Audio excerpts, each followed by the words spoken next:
আসসালামু আলাইকুম। আশা করি সকলে ভালো আছেন। গ্লাস লাগানোর পরে নিজের চেহারা আগে নিজে দেখে নিতেছি, চুলগুলো ঠিক করে নিতেছি। তো যাই হোক, একটু কাজের কথা বলি। আপনাদেরকে আগের ভিডিওতে বলেছিলাম যে কাজের ভিডিও দেব, কিন্তু কাজের ভিডিও দিতে পারি নাই। তবে কাজ শেষ করে ভিডিও করছি।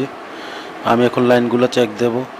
তো আমি বলবো সকল মিস্ত্রি কাজ শেষে একটু লাইনগুলো চেক দিয়ে তারপরে মালিককে ডেকে এনে কাজটা বুঝিয়ে দেওয়া ভালো।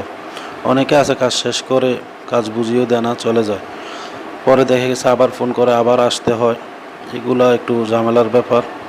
তো কাজ শেষ করে সবাই মালিককে ডাক দিয়ে ওনার কাজ বুঝিয়ে দিবেন। সময়ের কারণে ভাই ভিডিওটা করতে পারিনি কাজের। ইনশাল্লাহ দ্বিতীয়বার চেষ্টা করব করার জন্য। এখন আমরা সবগুলো লাইন চেক দিতেছি। চেক দেওয়ার পরেই মালিককে ডাক দিয়ে উপরে এনে কাজ বুঝিয়ে দেব। তো সকলে ভালো থাকবেন। আর দেখেন, আমরা কাজ শেষ করে সকল লাইনের পানি ছেড়ে ছেড়ে চেক দিতেছি পানি ঠিকভাবে আইতেছে কিনা। কারণ নতুন কাজ শেষ করার পরে দেখা গেছে একটু বালু চালু থাকে, এগুলো আইসা নেটে আটকে ঝামেলা করে। আমরা নেটগুলো খুলে খুলে সব পরিষ্কার করে দেব। তো সকলে ভালো থাকবেন। আসসালামু আলাইকুম।